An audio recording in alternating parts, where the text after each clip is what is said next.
Selamat datang di Sumenep, kota bersejarah di ujung timur Madura yang menyimpan warisan kejayaan masa lalu. Inilah Keraton Sumenep, simbol kebesaran para adipati yang pernah memerintah daerah ini. Dibangun pada abad ke-18 oleh Panembahan Somala, keraton ini tidak hanya megah dalam arsitektur, tetapi juga kaya akan budaya dan tradisi yang masih lestari hingga kini. Dari keindahan arsitektur khas perpaduan Madura, Jawa, Tionghoa, hingga peninggalan seni dan tarian istana, semua menjadi bagian dari kisah besar yang akan kita jelajahi bersama. Mari kita telusuri lebih dalam sejarah dan kemegahan Keraton Sumenep. Keraton Sumenep adalah kediaman resmi para adipati atau Raja Sumenep sekaligus pusat pemerintahan pada masanya. Kerajaan Sumenep sendiri berstatus sebagai kadipaten, yang sebelum dikuasai VOC masih memiliki hubungan kekerabatan dengan kerajaan besar seperti Singhasari, 1269, dan Majapahit, 1293, melalui garis keturunan Kertanegara dan Raden Wijaya.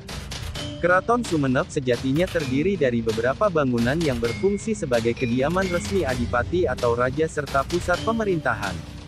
Saat ini, satu-satunya bangunan keraton yang masih utuh adalah yang dibangun oleh Gusti Raden Ayu Tirtonegoro R. Rasmana dan Kanjeng Tumenggung Aryo Tirtonegoro, Bindara Saud, serta diteruskan oleh keturunannya, Panembahan Somala Asiruddin Pakunataningrat dan Sri Sultan Abdurrahman Pakunataningrat pertama, Raden Aryo Notonegoro.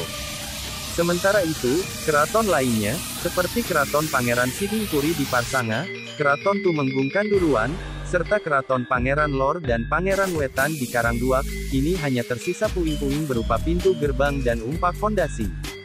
Istilah keraton dalam konteks pemerintahan Jawa sebenarnya kurang tepat untuk Sumenep, karena bangunan ini lebih menyerupai kediaman keadipatian dengan pola penataan yang lebih sederhana. Namun, istilah ini telah digunakan sejak lama oleh masyarakat Madura, mengingat letak Sumenep yang berada di wilayah pesisir timur mancanegara, dan jauh dari pengaruh kerajaan Mataram. Begitu pula dengan penyebutan, Rato, atau Raja, untuk penguasa Kadipaten Sumenep, yang lebih akrab di kalangan masyarakat setempat. Keraton Pajagalan, atau yang lebih dikenal sebagai Keraton Sumenep, dibangun pada tahun 1781 di atas tanah pribadi milik Panembahan Somala, penguasa Sumenep ke-31. Arsiteknya adalah Lau Piango, seorang keturunan Tionghoa yang mengungsi ke Sumenep akibat huru-hara Tionghoa 1740 di Semarang.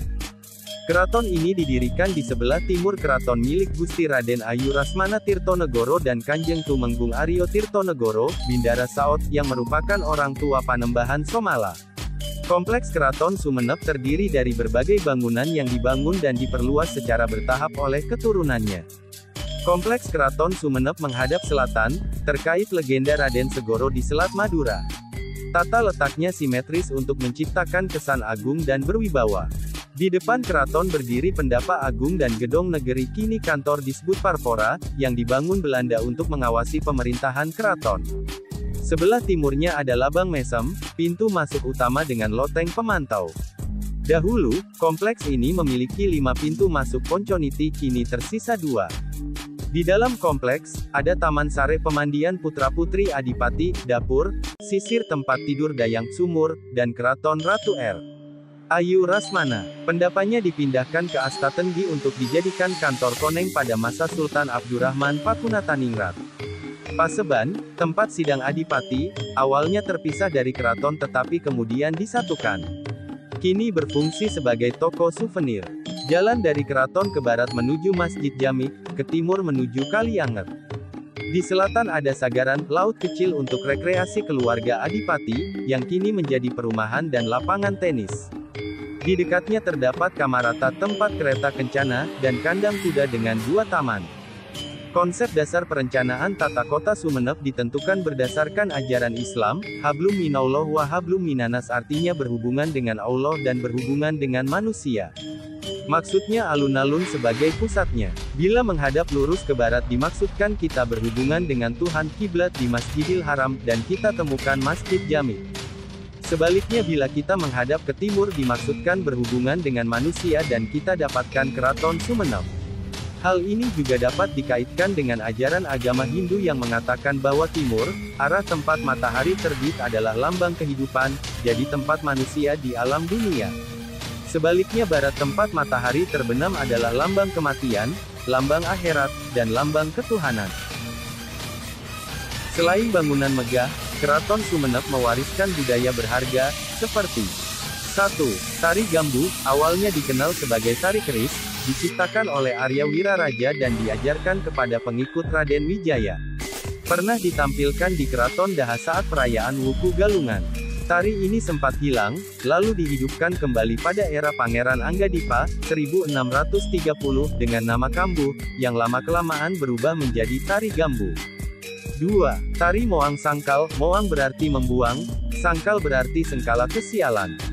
Tarian ini dipercaya menolak bala dan menghindarkan gadis dari kesialan dalam pernikahan. Gerakannya awalnya keras diiringi gending sampak, lalu mengalir ke Oramba, Orambe, menggambarkan putri keraton berjalan menuju Taman Sare dan Mandioso. Kostumnya khas Sumenep, merah kuning melambangkan kebahagiaan raja, merah hijau atau kuning hijau melambangkan kemarahan raja. 3. Odeng Rekerek, penutup kepala pria yang diciptakan Sultan Abdurrahman Pakunataningrat sebagai sindiran terhadap kolonial Belanda. Rekerek, dalam bahasa Madura berarti anak anjing, sebagai bentuk perlawanan simbolis terhadap penjajahan. Keraton Sumenep bukan sekadar bangunan bersejarah, tetapi juga saksi bisu kejayaan masa lalu yang terus hidup dalam budaya dan tradisi masyarakat Madura. Dari arsitektur yang megah, tarian khas keraton, hingga filosofi mendalam yang diwariskan turun-temurun, semuanya menjadi bagian dari identitas Sumenep yang kaya. Semoga perjalanan kita hari ini semakin membuka wawasan tentang warisan leluhur yang luar biasa ini. Jangan lupa untuk like, share, dan subscribe untuk terus mengikuti kisah-kisah menarik lainnya. Sampai jumpa di video berikutnya, dan tetap lestarikan budaya Indonesia.